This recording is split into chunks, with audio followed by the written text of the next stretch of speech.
Wilujeng dalu Mas Dalang. Wilujeng dalu, selamat malam Masku, saking Grobogan Mas Gareng. Dangu boten pinanggih kados pundi pawartosipun. Alhamdulillah antuk pangestu panjenengan Mas Gareng, kula tansah ginanjar kebagas warasan kang sarta kesehatan.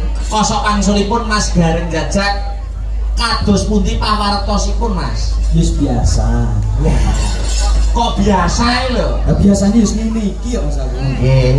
Wis ngene iki lah. Tapi tetap sehat toh? Oh sehat. Nggih, sing baku menika tetap sehat Mas. Oh sing baku ora kok sehat nek kula. Lho, lah sing baku apa? Duit-duit.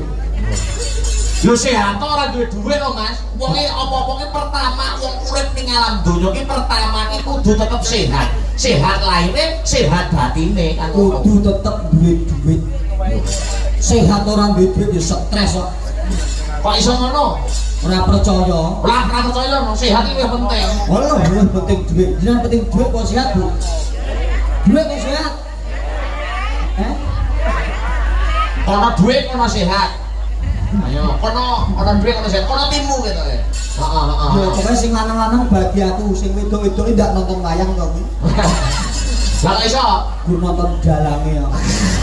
Ning Nggih mboten nonton wayang kok ditanggapi wayang nggih mirsani wayang. ibu-ibu mau enek sing gelo. Lho kok gelo lho, mau nonton wayang kok gelo lho Mas. Aku pengen nonton dalange, aku dalange ganteng nek ngoten. Heeh. Aku gak ngerti nek aku gareng.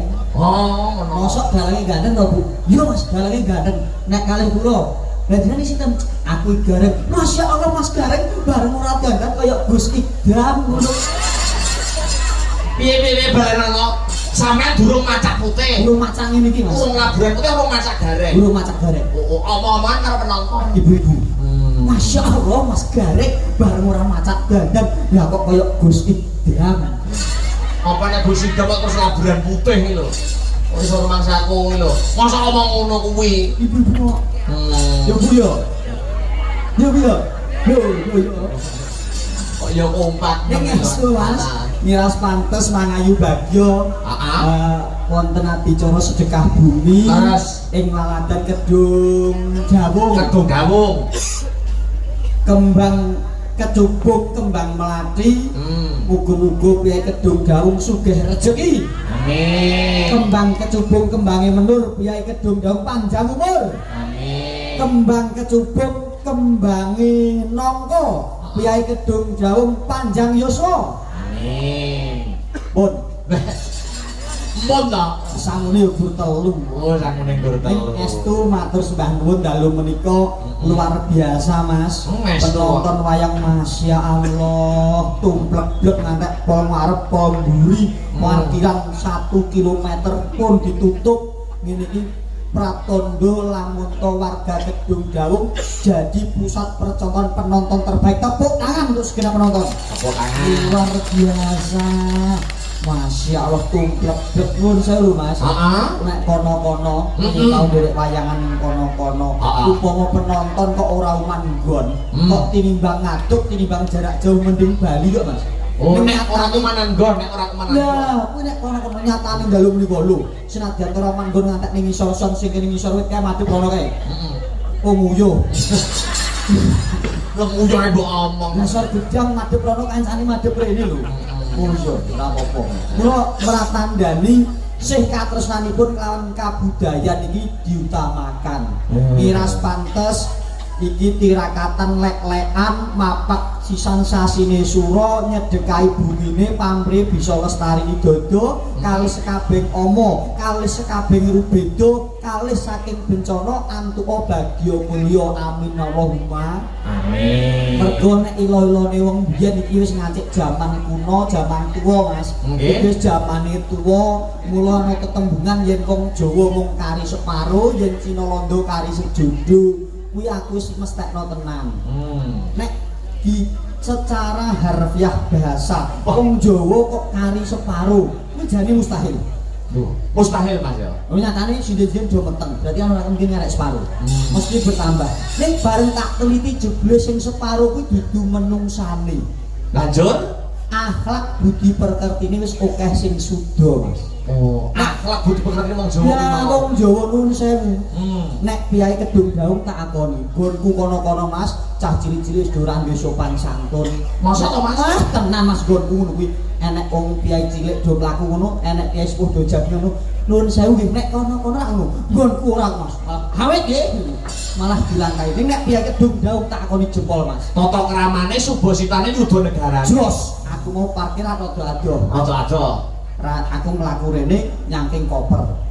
Enek adik-adik cilik Mas paling ya SD kelas 3 kelas 4. Numpak sepeda ontel. Numpak sepeda ontel. Teko ngarepku dhewe set wonge medhun pite ontel dituntun Mas. Amit nggih Mas Gareng dhewek langkung. Tak salah masyaallah bocah nek pintere kaya ngono sopan santune jos. Tata kramane kok ngantek komplit Mas bareng wis teko petengan pite ditumpaki meneh lanjut mlaku meneh. Aku mlaku meneh petuk ya wis dewasa kok Mas.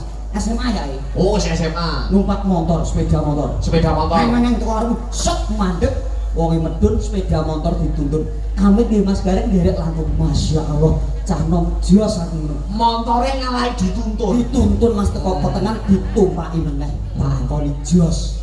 Terakhir Mas wis cicuke niki lho cicuke niki. Teko ngarep son iki lho. Heeh. Enek piye loro lanang wedok ya remaja to Mas. Gandengan tangan. Mlaku kuwi gandengan tangan nomor wayahe gandengan tangan mlaku nom cai. Cai nom. Teko ngarepku tangan colok. Amit nggih Mas Gareng nderek langkung. Masyaallah api anak ngono. Bareng teko petengan ditumpaki Mas. Lho.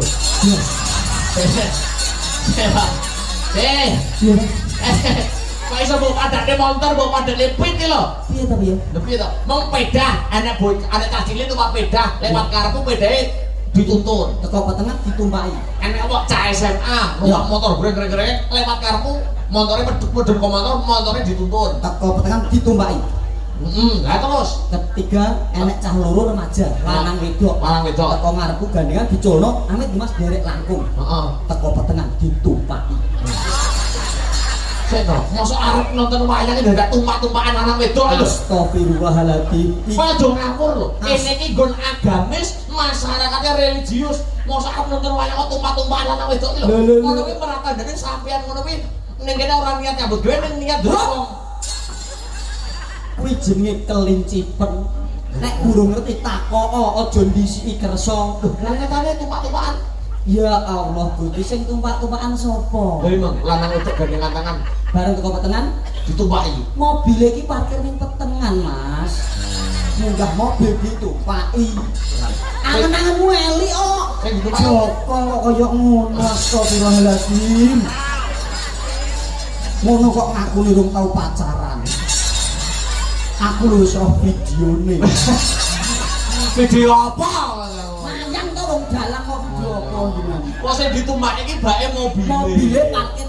Lah mula pun jenengan takok sik aja kok mencerna. Lah Astagfirullah. kata-katamu menganu kok ambigu kok lanang wedok culan gandengan tangan bareng tekan kono petengan ditumpaki. Lah mobil iki ikut sertakan. Lah mobilnya numpak ini keri kok mlaku sik kok. Mosok numpak isih lagi mlaku kan kualik to. Ditakokke sik nek urung cetha lagi digenahke. Ndisi, mosok ora nonton wae tumpak-tumpakan. Mbok ditumpaki mbok ora urusane kok ngono to. Mongsaku kok. Lah jenengan yo ngono. Niki matur nuwun. Matur nuwun Pepunden kula Mas Rian. Mas Kepala Desa Koyaine jek enom Mas. Oh tenang. Masya Allah aku bareng kelingan Mas Rian lagi yuswa 33 tahun bara aku. Esto to Mas? Bara aku. Aku kelingan Mas. Kelingan nopo? Laut diseneni bapakku. Perkawis nopo? Jak dalem jeneng lak jajak. Kowe iki ngisi-ngisi wong tuwa. Ngisi-ngisi wong Lah tuwa. kok saged to Pak aku. Kalau salam Mas Rian atas umur 30 terus dadi lurah. Kowe iki lho umur 30 gurung gareng ra ngoten. Kowe dibanding ning karo Pak Lurah. Iya Mas. Loro atimu. Aku yo lara atiku. Ngono ki tak sauri neh. Wis sore piye? Ora to Pak, jane kuwi umurmu piro tak. Umurku sidak papat. Lah gene Pak Jokowi sidak papat dadi presiden kowe yo tanian. Kowe anak durhaka kowe. Tegese wong urip ngono wis dicadang Gusti Allah. Besok arep dadi apa gumantung awake dhewe anggone ngreksa. Ora kudu dadi pejabat menteri DPR Pak Lurah. Angger dadi apa wae siji kuncine gelem tumindak sing becik insyaallah ditampa masyarakat. Mbah kuwi gareng, mbah kuwi cinden, mbah kuwi dalang janji kok tumindake apik insyaallah diterima masyarakat. Ning dadi dalang nek nggagas ya ora iso ditampa. Ya Prabu. Nek dalang ganteng gagas, alah ora suwe. Mula jenengan ojo tak kandhani ya. Ning alhamdulillah kok Mas. Iya. Kula wit SMA niku kali Astabrata niku pun pinaringan laris. Ini kan berarti ketompo, berarti diterima masyarakat. Nek jari sampean nek dalang gagas, itu berarti otomatis ora bakal diterima karo masyarakat.